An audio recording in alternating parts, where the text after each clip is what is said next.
So everybody, welcome to another Rotary meeting of the Rotary Club of Livermore. Glad to see you all here and have you all here with us today.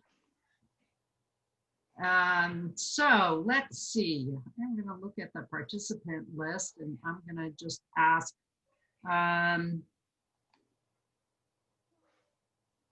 Clark Streeter, would you lead us in the Pledge of Allegiance, please? Everybody else, keep yourself on mute, and Clark, unmute yourself. Okay. Pledge allegiance to the flag of the United States of America and to the republic for which it stands, one nation, under God, indivisible, with liberty and justice for all. Thank you very much, Clark. And so now it's time for our song. So we'll start by, is Michael going to do the introduction to the song first, Stu?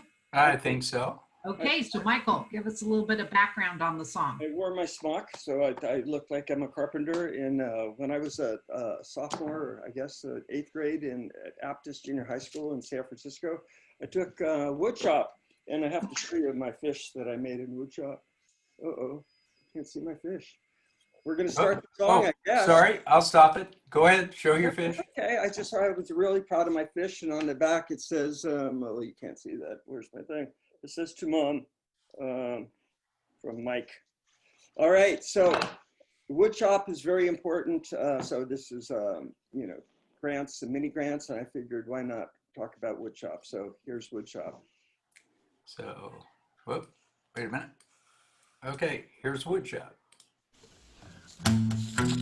Northern Ohio, 1956, I was lazy at football, picking up chicks. There wasn't anything I could really do the best, so I done the best that I could. Wood shop, thank God for wood. I could send her on the lathe and I could make the varnish shine.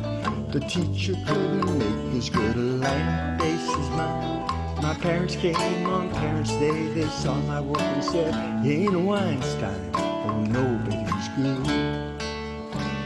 Wood shop, thank God for wood.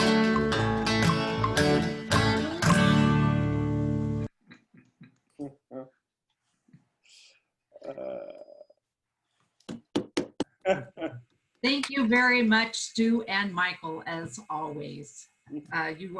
We appreciate how creative you are through all of that.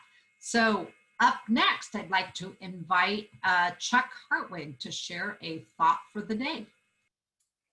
Thank you, President Carolyn. So my thought today is about living in a democracy, and particularly in the United States. It has elections available to all of us citizens. And we, the citizens of the United States, get to vote for candidates at the national level. And just to tell you how old I am, I first voted for a president in 1963 with Lyndon Baines Johnson versus Barry Goldwater. Who do you think won? And also at the state level, we can vote, the county level, and the city of Livermore. When I first came here, some of you might remember, Helen Trussell was the mayor of Livermore in 1971. And we also get to vote locally for the members of the Livermore Area Park and Recreation District. All of these positions are of great importance to me, and I'm extremely grateful that as a US citizen, I am able to exercise my right to vote. I'm also sure that my fellow Rotarians, regardless of their backgrounds, also treasure these voting opportunities. Thank you. Thank you very much, Chuck, and for reminding us what a privilege and a responsibility it is to vote and be an informed voter. So our meeting front line today, Jeff, as always, is our Zoom host and was our greeter today. Bill Nebo is our Spur reporter. Alan Frank is handling the AVs, and our Spur publisher today will be Kathy Coyle, and David Rounds is once again monitoring our Zoom chat. So at this point in time, I would like to introduce our guests. However, we will not introduce our guests that are grant recipients. We'll do that later. But if we would like to first introduce any visiting Rotarians, I know we have one, Lori Souza. You want me to introduce myself? Sure, why don't you, Lori, and say hello. Well, it's so good to see everybody. So for those of you who don't know me, because I do see some new faces today, I was part of this club for close to 20 years. And a few years ago, I did transfer to the morning club. And it had nothing to do with how wonderful you all are. It just had to do with my schedule. And so I miss you all very much. And I have a brief announcement that I guess I'll make in a little while. So thank you for hosting me today. All right, thank you very much, Lori, and welcome. Any other visiting Rotarians? All right, I am not seeing any there. And any other guests that we have with us today who are not grant recipients?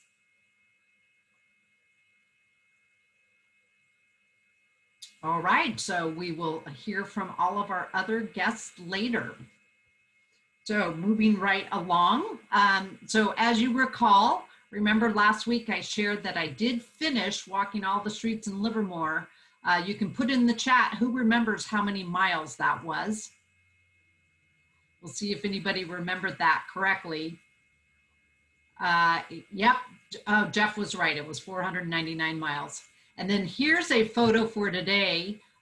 Knowing that we do a lot of our grants are to support our schools.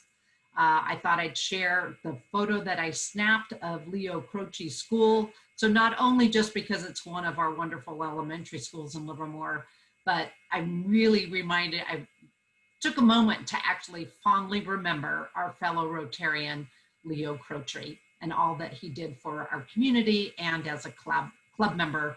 And we certainly miss him, as I'm sure his family members do as well following his passing. So an update from John Shirley's daughter, Jean. Here's a photo of John Shirley. So he loves calls from friends and family.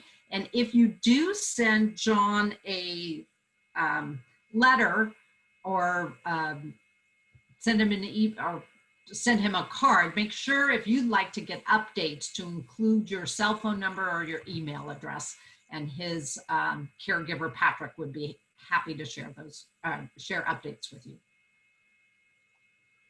So up next, Lynn Monica to share her new member talk. Lynn. Yeah, I'm not really prepared for this. I forgot that I had to do this. So I'm gonna sort of wing it here, but if you guys can hear me, right? Yes, we can, Lynn. Okay. And this would be a time that if you'd like to, you can move to, this is a time, before you talk, Lynn, this would be a good time for me to remind everybody that you have a choice for, because your screen is being shown, we're doing screen sharing. You can look at your view options and you can toggle the size. You can move to speaker view, and then also by using the mouse you can adjust the size of what you see in the screen share versus what you see in gallery view or speaker view by toggling in the view box up to the left. Sorry to take your time, Lynn, go ahead. No worries. I'm happy for you to do it. All right, so I'll try and, I really, like I said, I'm gonna wing this. I was born in New Jersey, Livingston, New Jersey in 1959 on March 8th, International Women's Day, which appropriate for me. My dad was Italian, my mom German, so I grew up with my grandparents making pasta sauce every summer and us eating that all year long. Big Italian dinners, and my German grandparents being amazing cooks because they ran a deli, and my grandmother being a gardener, which I later used in life, her skills. I had two older brothers and a younger sister who are all very close to me still to this day. competitive swimmer growing up all the way through college. All of us were, and actually the Monicos always came in first or second in the family relay race every year at the town pool. Also have a hidden talent for twirling when I was younger, and I can twirl a mean fire baton.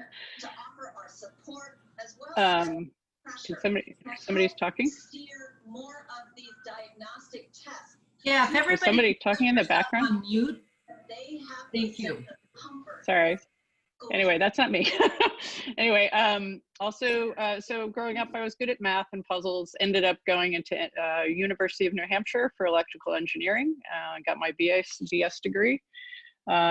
Later moved to Chicago after graduating and got my first job at Motorola in 1981, Schaumburg, Illinois, and worked in the radio group it made public safety communication systems, and I have 3 patents for intelligent repeaters. Managed software development after that, and network management software, product management, etc. Was there for 20 years, almost just under, well, 20 years actually, pretty much on the dot. By the last 2 years, I was in London working in East Twickenham, doing market strategy work for 3G networks and 4G strategy on 4G networks, and it was an amazing job, wonderful, but ended up moving on to smaller companies after that. But while I was at Motorola, just a couple comments. I was one of the first women in I was the only woman in my group and one of the first women there, so faced a bit of challenges as a female there, with technicians always asking me when I was going to get married, the one that sat next to me, and have kids, and a lot of naked photos around, and being called the babe booth at conferences that I was working at. So that was a little interesting, but made it through. I, for a few years, ran a network, women's network at Motorola. Motorola was very big on diversity at the time, and so I ran the women's network called Legacy that was fairly new at the time, and it grew to over 400 members. So that was pretty interesting to have a chance to influence diversity at Motorola. Then after living in Chicago for 17 years, enjoying it very much, and living in London, and playing lots of beach volleyball while I was there. I moved to London for a couple of years, and then I quit Motorola and moved on to a smaller post-startup company in San Francisco, because I felt like I needed a change from both Motorola, but also wanted to live somewhere else. And went on to work at a variety of smaller mobile tech companies in senior executive management positions. The last couple positions I held were vice president of operations at a company called Hands on Mobile, which made, I headed up the development of the mobile games department. So I know lots of games. I'm not a gamer, but I ended up learning lots about mobile games. Then went on to head up product and technology for a marketing company called EVO, which did healthcare marketing applications, and I headed up their mobile healthcare applications, which are new at the time, and we developed about 40 of those. Then I moved on to the nonprofit world, and that's how most of you know me. I joined the board of Sunflower Hill. I decided I was kind of done with, I wanted to take a pause, but I ended up taking a long pause. I wanted to do something else, and left the high-tech world and joined the board of Sunflower Hill in the beginning, the original board, and stayed on through the end of last year. And I co-founded the Sunflower Hill Gardens, which you guys have helped out with many times. Just a note on Sunflower Hill, they finally had their first property, broke ground last year, and it's opening up now. And thankfully, my stepson was selected in the lottery and got an apartment there. So we're quite excited about that. That was not expected. And then I joined Culinary Angels board last year, or the end of 2018. I've been on there for a little over almost 2 years now, and I'm now the vice president of that board. And I also do a lot of volunteering for other things like Sundance Film Festival every year, and did the Livermore Valley Film Festival here one year.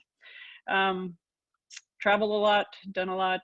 Some of my most memorable experiences, rowing in the head of the Charles, running with the Olympic torch for Motorola down Michigan Avenue, running a marathon in Alaska, doing the half Ironman, barbs, parachuting, hang gliding, scuba diving, etc. Do a lot of hiking. I've traveled into lots and lots of places. One of my favorite things. I moved to San Francisco, like I said, in 2001, married my husband in 2009 and moved to Livermore. I know him actually from high school. His name is John. We reconnected at our 30th reunion. So I got married at the age of 50. My brother told me the chance of getting struck by lightning is actually higher than the chance of getting married after 50 for women. So I'm pretty lucky because I actually was indirectly struck by lightning once too. And I have 2 stepchildren, wonderful. My stepson is special, Jacob, and he's the one that I spoke of that's in the Sunflower Hill community now or will be. And my stepdaughter, Jessica, is at Gonzaga now in grad school. And we recently adopted a beautiful little puppy called Bella Luna, who I will introduce everybody to. And she's adorable. And that's my story. Thank you very much, Lynn. It's wonderful to hear everybody's stories and see the diversity that we have within this club of experiences, yet it all seems to come back to the common goal of really valuing service above self. So thank you very much for sharing that story, Lynn. And we're so happy to have you as a member of the Rotary Club of Livermore.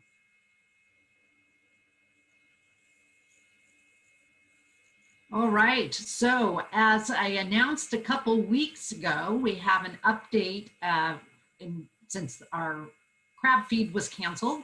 We have a new drive about give us your lunch money. So before I share my screen with something about this, I'd like to invite past President Jay Davis to share why he thinks, what's motivating him to contribute to this fund. So Jay.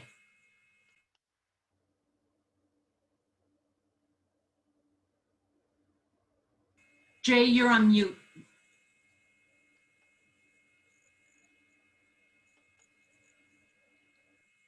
There I was being polite. Okay, all fixed. Why contribute to this fund? Why would you give Rotary your lunch money? I still love that title, you know, the junior high school bullies title, give me your lunch money. I have several reasons that Mary and I contribute, and I should make it clear that Mary and I make these decisions jointly. Our club is the largest service club in the Valley, and I think we can and should grow in that role. We should always try to hit above our weight.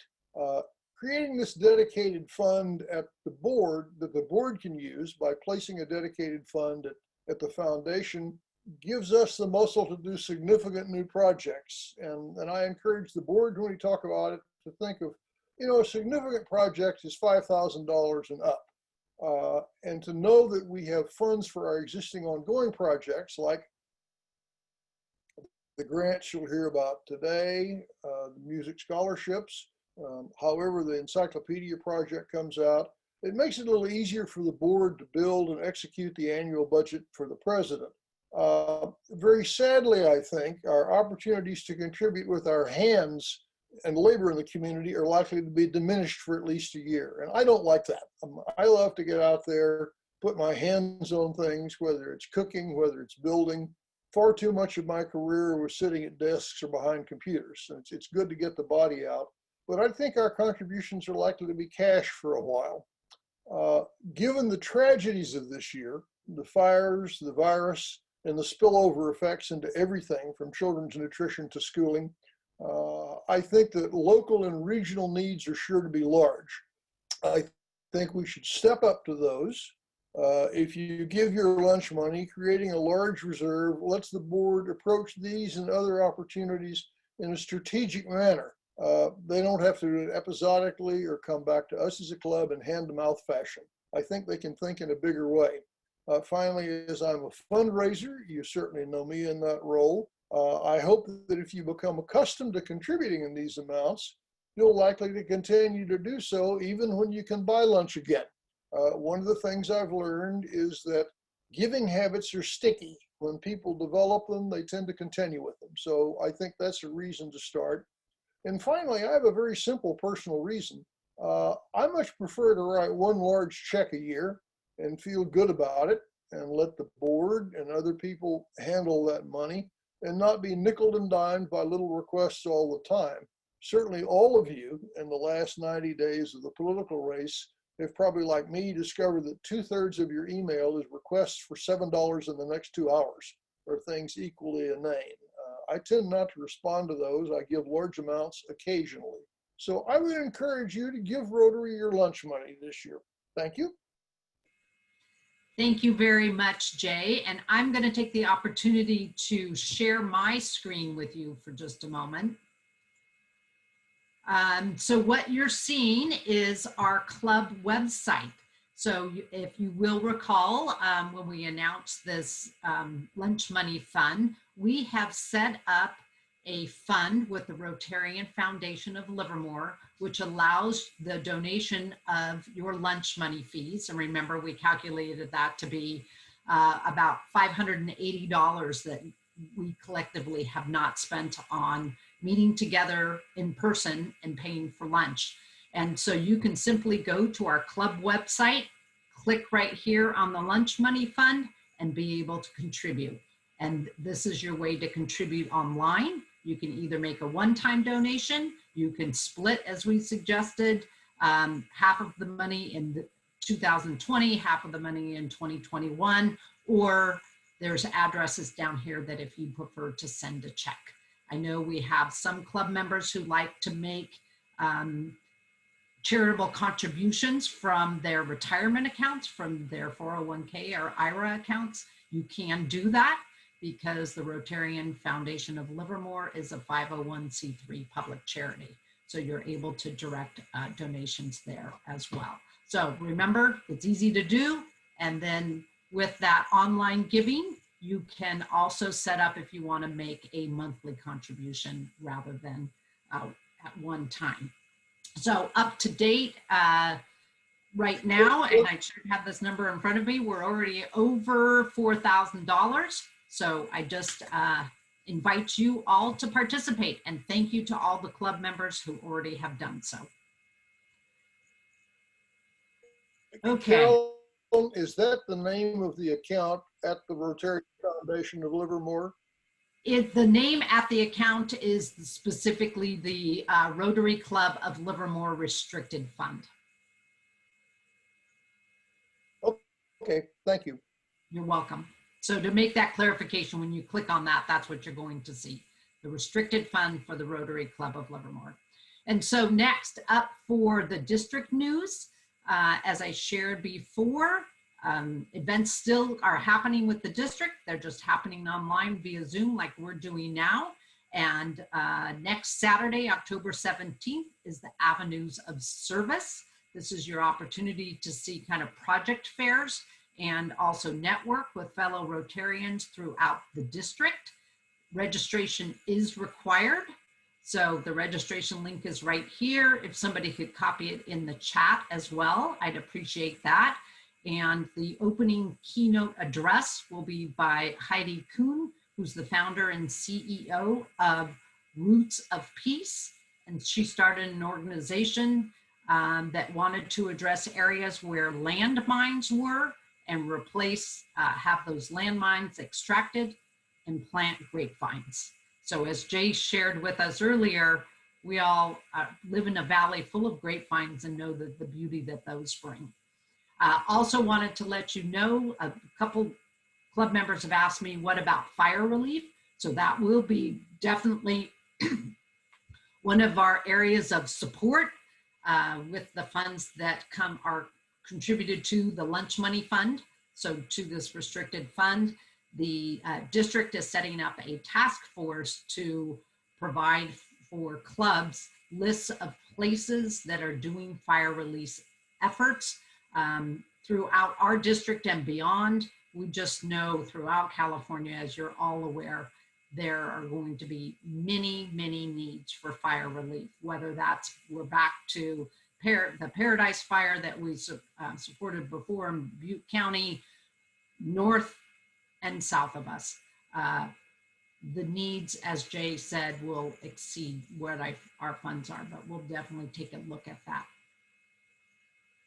And so now I invite Lori Souza to share something, a fund opportunity. Thank you, Carolyn. So I'm visiting from the Morning Club, and we're running a World Series pool. I come in every year and ask any of you that might want to participate. And remember, just a few months ago, we weren't even sure we were going to have a baseball season, but it did happen, and they're in the playoffs now. So we don't know which teams will actually be playing in the World Series, but we will know that shortly. Let's see. So for $20 a square, you'll end up with some numbers. And if those numbers are winning numbers during the World Series playoffs, there's a payoff.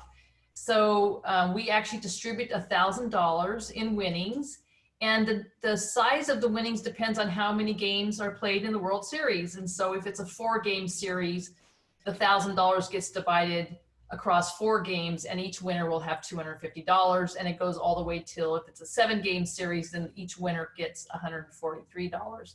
And so for a $20 square, you have an opportunity. If you get really good numbers, you could end up winning every single game and win $1,000. So if you'd like to participate, it's a little trickier this time because I'm not walking around with an envelope, but I'm going to put my email address in the chat. And if you'd like to participate and purchase a square, let me know. And you can tell me in chat right now. I'll be on for a few more minutes. And I'd love to have you guys participate. And then when the numbers are out, what I do is I will send you a copy of the pool so that you can see exactly which numbers that you ended up with. So the money that we raise with this, we raise $1,000, and it gets combined with a few other dollars in our club. And it goes to buy Thanksgiving dinners for some of our families that are in need in Livermore. And so all of the funds that we raise through this go to delivering Thanksgiving dinners. And we usually distribute between 40 and 50 dinners every year. Any questions? Can we pay you by Zelle, Laurie? Pardon me? Can we pay you via Zelle electronically? I think so. I think what I could do is find out. Well, I don't know. Actually, I'd have to get back to you on that. I don't know if I don't think our club has Zelle. If you need help on that, I'll help you set it Okay. up. So it can Thank be you, Gordon. done. That's very nice. Thank you. All right. Thank you very much, Lori. So as Lori said, her email's in the chat. You could let her know in the chat right now, or just send her an email as well. And then Lori, I know that you're going to have to leave us because you have another meeting at 1 o'clock. So if David will let you know if there's other people in the chat. So this is everybody, just your personal accountability for getting to Lori on that.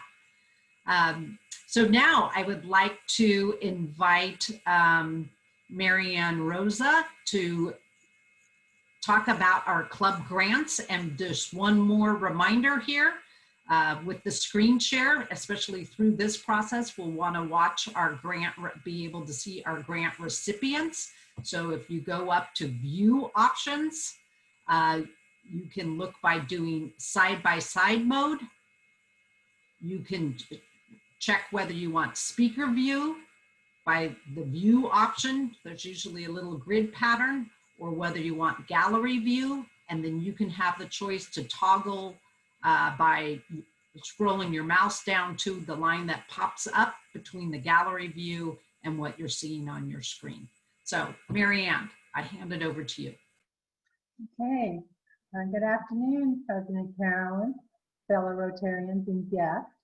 This is our first round of grants for the 2020-21 year. And it's just very exciting. We are just amazed at how many people were able to reach us and put in grants in this pandemic year. It's my pleasure as the Club Grant Committee Chair, along with my co-chair, Barbara Hickman, to award grants to our valued teachers and our community group. Unfortunately, Barbara cannot be here today. She had to make a medical appointment with her husband, Bob.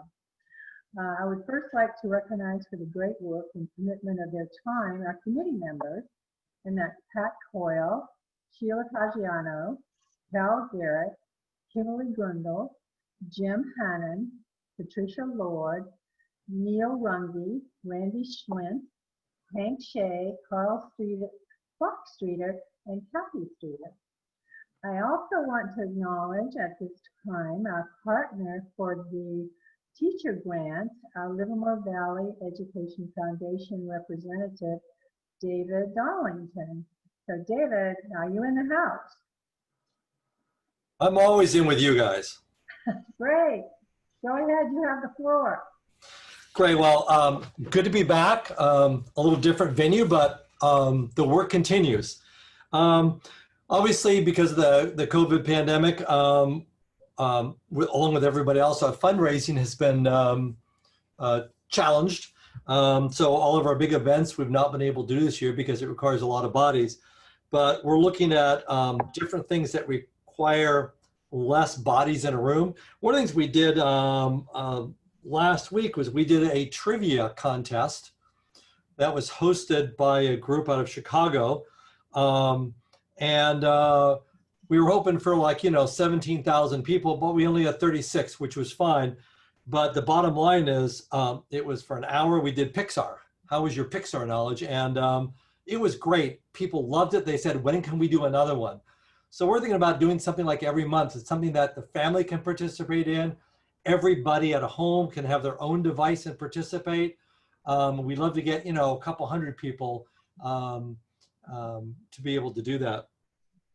One of the reasons we are really struggling with not only fundraising, but what are the needs of our teachers right now? We just kind of didn't know. And so one of the things, obviously distance learning is a big deal. So one of our big drives right now is we're raising $300,000 for Chromebooks and for hotspots for students. We have a lot of students that do not have those tools at home, and it's tough. They have to drive to the library and maybe sit outside and peg into their Wi-Fi, which is really tough. So so far, just in the last 2 months, we've been able to raise $70,000, which we gave the district to be able to buy Chromebooks and hotspots for students that don't have it. So that's been exciting. We also brought in 2 new board members, which is great. Somebody by the name of Lisa Belk and Jean O'Neill Opinari, which is really great. And so we're kind of excited to have some new ideas and some new resources and some new talents to be able to help us get through this tough time and be able to still continue to do the work that we want to do. Earlier today, the thought of the day was about voting and how important that is. We live in a country that we have that. Since the middle of July, I've been working as a census field supervisor for the Census Bureau, and it reminded me how important counting every single person that lives in this country, how important that is as part of our democratic process. And that census is unique in the fact that it's in our Constitution. And so that's a pretty unique part of our democracy. So it's been an interesting time. It's been a challenging time with all the roadblocks that have been set up for us through the way.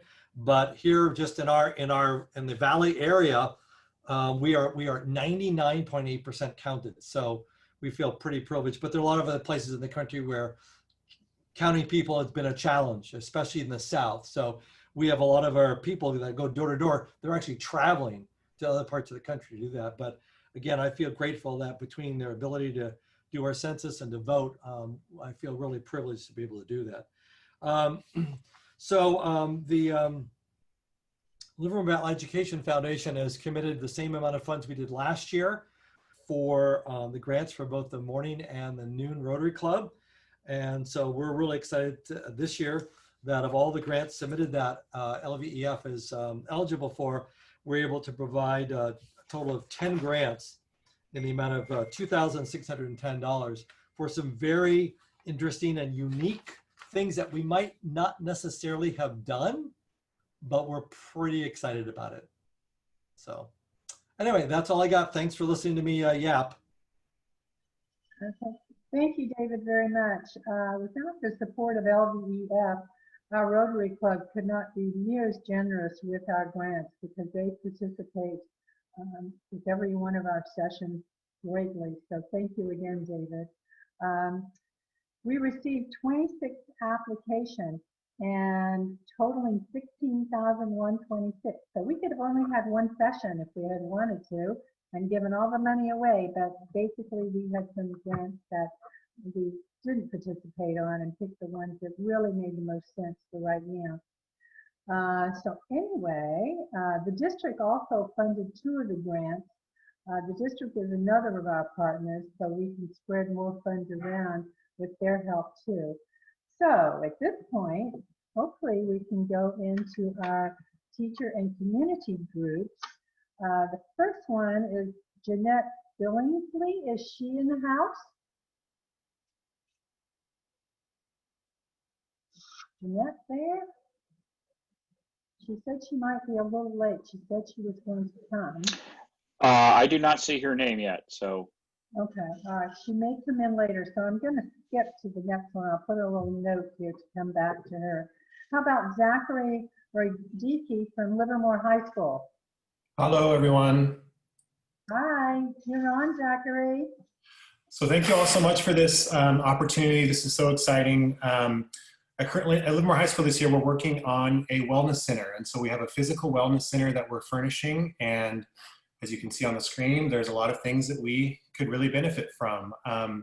The purpose of this wellness center is to provide a physical space for the establishment of mental health supports, positive behavior intervention, and kind of the social culture needed for all students to thrive here on campus. So we'll be doing a number of things, but one-on-one counseling, group counseling. It'll be a space for relaxation, de-escalation. We'll be able to provide some crisis support, peer mediation, also some opportunities for social justice initiatives, and some teen mental health first aid, some trauma-informed learning, as well as a space where we can do some substance abuse intervention, and also some resources for teachers and parents. So we're going to be furnishing the physical space, but also we're doing a lot of this virtually right now. But we're really excited where we can kind of all be back together, and this is just super supportive, so really appreciate it. Thank you very much, Zachary. From East Avenue Middle School, Gwen Olness. Hi, I first want to thank you for the grant. As you were mentioning, distance learning is upon us. It is very, very different from traditional teaching. I've been teaching for over 25 years now, and distance learning definitely adds a lot of new complications. At East Avenue, we do not have current science content, and we definitely don't have digital content. So with the help of this grant, we have purchased STEM Scopes, which is a digital platform, and it is actually, over the last few months, they enhanced it for distance learning specifically. So it's going to provide us with a lot of resources and tools that are actually meant for kids to be using in an online format. And they've even added things to it to make it more useful, given that we aren't seeing the kids face to face when they're actually, using these tools. So it's called STEM Scopes because it's meant to blend kind of engineering with math and science, which the next generation science standards also encourage. So it's really kind of perfect for what we need to do right now. We are in the process of having this installed. We've purchased it, and we're waiting for the connectivity to be arranged. But I'm hoping that within the next few days, we'll actually have that, and very, very soon the students will begin using this tool. And it covers all grade levels of middle school. All of our students will be using this. And it covers every aspect of the curriculum that we are required to teach. It's meant to engage the students. It has explorations. It has explanations. It includes videos. It asks the kids to expand, elaborate, explore. So it's really ideal for what we are required to do right now. And without something like this, the teachers would be creating all of their own content, which is what we have been doing up until this point. And like I said, we're hoping to have this online within just a short time from now. But it's exhausting trying to do all of that on our own. So we are very, very appreciative of having this tool available to us. So thank you very much for helping us to get that. Thank you, Gwen. Do we have Melinda Marone from St. Michael's School? Yeah, I'm right here. Okay. Hi, I'm Melinda Meyer. I'm a middle school math teacher at St. Michael's School here in Livermore. We've been here since 1913, and we are the Catholic school here in town with many alumni from our business owners and operators in Livermore. And so just like the previous award recipient talked about, distance learning has been extremely challenging, trying to help those students that require more help and challenge those students that need more challenge. And with the moving to more electronic means and less paper and pencil, I needed to find a type of math adaptive software program that the kids could do that would be helpful to them and meeting them at where they are. And I can use it again also when we do return to the classroom, because we call this asynchronous learning, or learning that the students can do on their own without teacher instruction.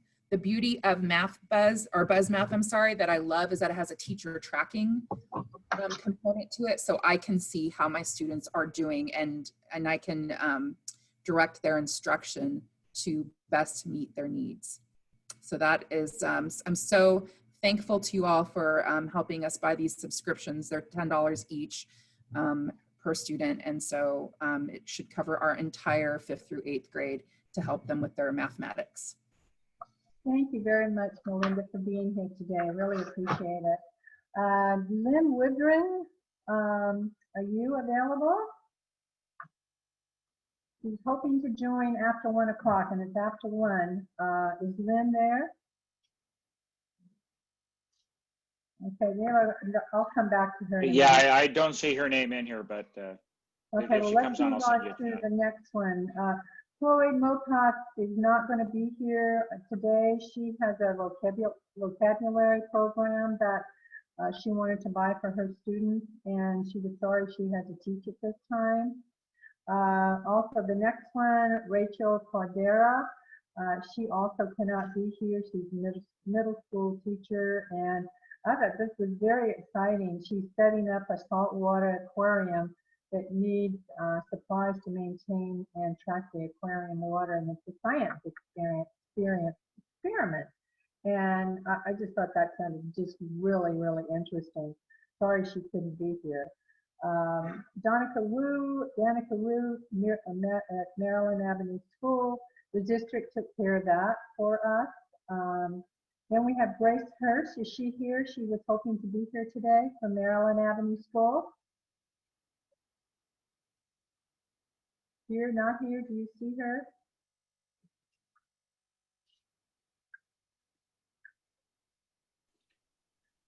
No, I don't see her on our list right now. Okay, she thought she. Sorry. I'm going to go ahead and do her thing because maybe she had to go into a teaching activity. She's a 3rd grade teacher and wants materials and activities to keep their disadvantaged students engaged in learning during this distance learning period, to help bridge the gaps in student learning and emotional development. So we did provide that along with LBEF. Okay, next one is Creative Autism Solution. Is Annette here? She was hoping to be here. I'm here. I'm here. Oh, good. Great, Annette. Hey, thank you again, wonderful Rotary Club of Livermore. We really, really appreciate your support. I wanted to share briefly what this is about, because we're on the brink. Well, we've collaborated with a group down in Los Angeles called Special Fit. And Special Fit is collaborating with a world-renowned research scientist in Austria. And they are basically on the brink of Nobel Peace Prize winning caliber research into how to eliminate anxiety in people, not just learn to live with it. And they're doing this through special workouts akin to CrossFit, if any of you have heard of that psycho workout, CrossFit. If you really want to get into shape, you go do crazy things and really work all your muscles. But this is called Special Fit, and it's based on some CrossFit philosophies as far as what exercises you do, but it's for people with special needs, and specifically, well, people with anxiety. You don't have to have special needs, just anxiety struggles. Along with that, obsessive compulsive disorder. I, of course, am focusing on those neurodiverse people who also suffer with anxiety and OCD. And it hits me very close to home because of my son. And what I've found through the work our organization is doing is that so many families are suffering basically through, especially the teenage years, with anxiety and OCD. And it's something that is dealt with privately, and that people don't talk about it as much as they do other medical issues or things like that. In fact, anxiety affects up to 84% of people with autism, and OCD is about at 37%. And if any of you know anyone with intense anxiety disorder or OCD, obsessive compulsive disorders, you know how tragic it can be to try to just get through the day, you know? So we're very, very excited about what's happening, what we're personally experiencing, and what the research is showing as more of this physical workout is being done with people that have neurodiverse challenges. And we are doing it here in Livermore with a few kids. We're also very limited, of course, because all the gyms are closed. My idea eventually is to partner with a CrossFit gym once those can be opened again, so we can have access to something indoors. Right now we're doing it outdoors. You guys are helping to provide some more equipment that we need to keep this program going. And we're very grateful to have your help with this. It's exciting. Stay tuned, because we're going to be hitting on some very, very effective, beautiful work in the very near future. It's already happening. So thanks again for your support. Thanks, Annette. Our next one, Maryland Avenue School, Laura LeSueur, actually that was taken care of by the district. Jocelyn Roundtree, are you available? Yes, hi, I'm here. Thank you. Thank you so much. My name is Jocelyn Roundtree, and I'm a school psychologist in Livermore. I work at Del Val High School in the Counseling Enriched Special Education program. And my job is to provide counseling support to the students in our program, as well as to look over their behavioral health as well. And so we are using this grant today to purchase incentives to try to build connectivity and community with our students while they're on distance learning. One of the key components in our program when we are in person is to really establish a close relationship with students so that we can encourage their mental and behavioral health, as well as help them meet their academic needs. And being in a distance format has made that extremely challenging for us. So we were identifying ways to create virtual incentives and incentives that we could use in a pandemic. And this grant will help us to do that. What we will do is to identify a student of the month where we will send them a pizza for them to enjoy with their family. Our students are also some of the more neediest students at Del Val High School. And so prior to the pandemic, a lot of them were having financial struggles, and we knew pretty quickly that this was going to just exacerbate that. So in addition to providing an incentive for the student, it also kind of meets the other need of providing food for our families as well. But another incentive that we are using are gift cards for students to encourage attendance online, as well as to encourage them to meet their academic and behavioral needs as well. And lastly, I will be using the Generous Award to purchase books, self-help books for the students to use, to look at self-esteem from a teenager's perspective, to provide them with additional support during those times when they're unable to meet with me or to access additional services during this time. So I just want to say I'm deeply, deeply grateful for your generous support, and thank you so much. Thank you, Jocelyn. Our Savior Lutheran School, Teresa Davis, she was going to be here, but the last minute her schedule was changed. So she sent me a letter to read. She said, "Dear Rotary Club of Livermore, thank you so much for awarding me $400 towards the funding of materials for students to do hands-on projects in their homes during the pandemic and distant learning. I went ahead and purchased supplies and kits from a company called Teacher Geek, which offers affordable kits that are very innovative, creative, and emphasize the engineering and design process while incorporating recycling bin materials and applying math and science skills. I purchased an activity called Breaking Bridges. Students will design, build, test, and redesign bridges until they come up with the strongest possible design. I've also purchased a boat activity where students will explore buoyancy and power, use common materials, and add an electric motor to their boat design. The last kit I purchased is to design a toy activity where students will design a cool toy with animated parts as the toy rolls, like wagging tails, bobbing heads, and waving hands. Thank you so much for the opportunity to get enough supplies to send home for all my students to get a chance to do science without being on a computer the whole time." So nice letter, and I want to be in her class. Culinary Angels, Lisa, Lisa's not going to be here. Kelly is going to be here. Kelly Arrigo from Culinary Angels. Okay. Basically, I don't see her. She didn't say there was a time frame in here. This I organization. can speak to them if you want to. I'm Lynn. I'm with the board as well.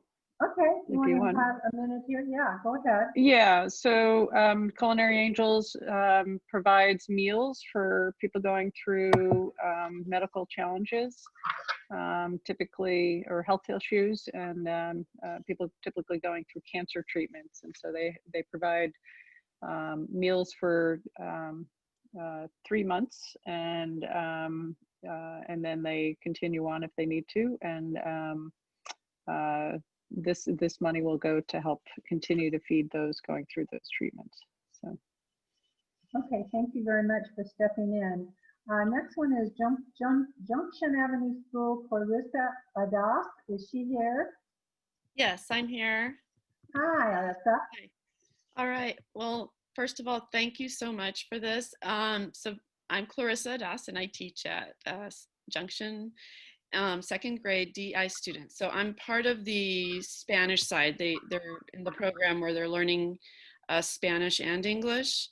And so usually when we're in class, we have lots of books in Spanish, and they get to pick books, and they get to pick some that are at their level, and then some challenge books or just fun kind of books that they would want to read on their own. And then they have their little book bag. But now, since everybody's at home, I decided I would like to apply for the grant. And so I found a program. Actually, I've used this program before. It's called RCoL. And so I'm going to use the money to buy two RCoL licenses, one because there's 2 kids, so it's 48, 2 classes, sorry, 48 total. And basically there are English and Spanish books, but there's a lot of Spanish books, and they will get to have selection they can pick from books that are at their level or or actually maybe easier or more difficult. And they have the option of listening to the books, reading them just silently, or eventually recording themselves and listening to themselves read. So parents can also access, like teachers and parents can access the dashboard to see how the kids are doing and what work they're doing. And there are quizzes available. There's also like other kinds of like, not assessments, but like worksheets, but they're digital worksheets where I can, you know, if I want to make sure they're understanding, I can send that out through their Schoology account. They can also get like rewards, like there's like a robot, and so they can get points and add to their robot. So there's incentive in reading, and so it's also available 24/7. And right now, you know, some families can't read in the day, so this would make it available for all anytime during the day that they're able to read. So again, just thank you so much, because now I can offer more Spanish books to my class. Thank you, Clarissa. Anna Maria Bayer from Alsagia Lutheran Preschool was going to be here, but she had an emergency at home and had to cancel for being at our meeting.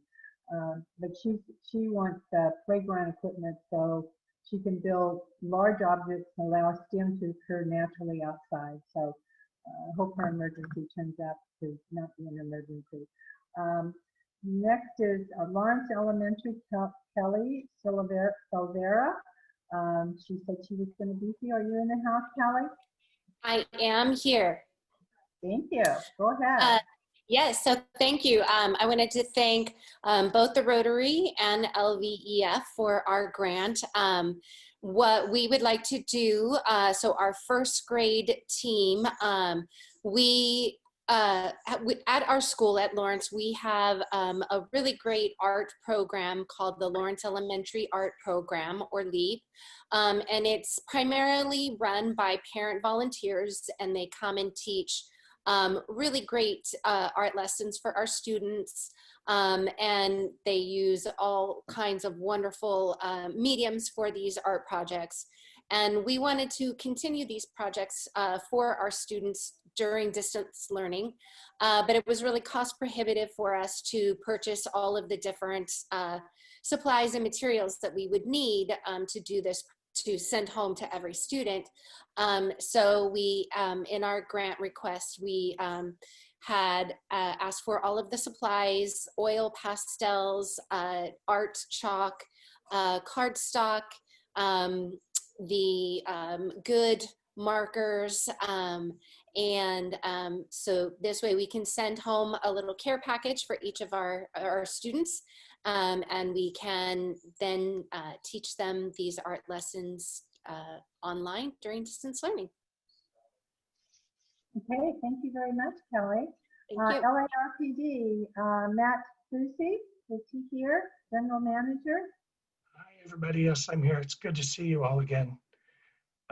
Every year, LARPD, well, actually, you all know we have a great collaborative relationship with both the school district and the city. And so we do a lot of things together. But this year and last year, I believe the year before that, we took the week of centered around Unity Day, which is the 21st.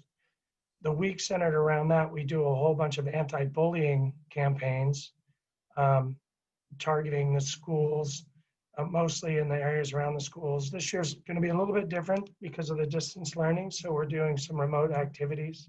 But this money will go toward pulling off that campaign this year, and provide materials, incentives, rewards, a banner that will be up on East Avenue, and activities that we will do virtually and through social media with students. And it's all about showing your anti-bullying attitude and being friendly and inclusive of each other, and being tolerant, and getting to know one another that you wouldn't necessarily get to know, learning about others. And it's about unity. And so Unity Day will be celebrated that week. The three entities are also doing a joint resolutions for Unity, both in support of Unity Day and against bullying.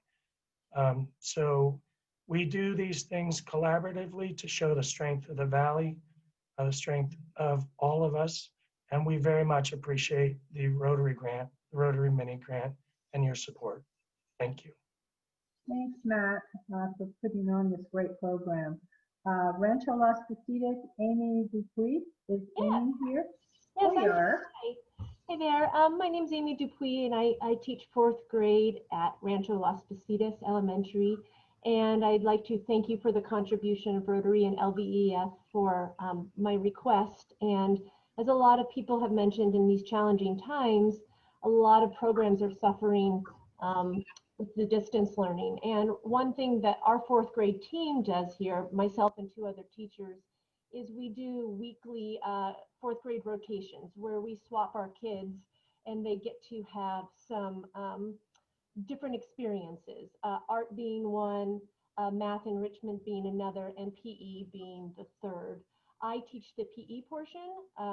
Health and exercise is very important to me, and getting kids up and moving in fun ways is also very important to me. And with being distance learning, as I'm trying to find and struggle finding ideas, I realize that a lot of students don't have the equipment at home in order to participate in a lot of these activities. So I thought that providing jump ropes, I'm requesting money, or I asked for money for 100 jump ropes for our 4th graders. We each have 32 in our class, and I'm so excited. I told them today that in our meeting this morning that I was going to talk about them and the things that we were going to be providing them after in a couple of weeks, and they were so excited. They all stood up and cheered, and so I can't wait for that opportunity. So I appreciate your contribution, and I know that they're going to appreciate it all. Okay, thank you very much, Amy. Next one is Christensen Middle School. Michelle Apodaca, unfortunately, she cannot be here either because of a teaching responsibility. And she wanted 60 subscriptions to Scope magazine, which will be challenging and interesting for her students. Our last grant is for the East Avenue Middle School, Kelly Cartwright. And she did send me a note that she wanted me to read. And she said, "Nothing is sadder than a school empty of children. I believe theater transforms lives and builds community. Our students are struggling with lack of connection. I plan on using these funds to purchase rights for scripts that could be performed virtually. These programs will provide a chance for students to feel connected to our school and interact with other students in a non-academic setting.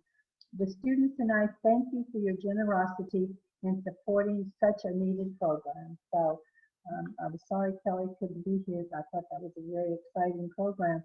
So that's it for our award. So I'd like to congratulate everybody for participating. We enjoyed having you. We're looking forward for more outstanding applicants for this year's awards. The second session for grants are due the first Wednesday in December. So anyway, continue to think of us and contact teachers and community groups that we can help. Thank you very much, Carolyn. All right, thank you very much, Mary Ann, and congratulations to all the grant recipients. Thank you for everybody for holding on for a few extra minutes. It's always very uplifting to me to hear about all of the work, how our dollars are going to be put into action. And so next week will be our club assembly. So you'll hear more about what we're doing in action and the health of our club, which remains strong as we're meeting online. So thank you everybody for joining us today. And this concludes another meeting of the Rotary Club of Livermore. See you all next week.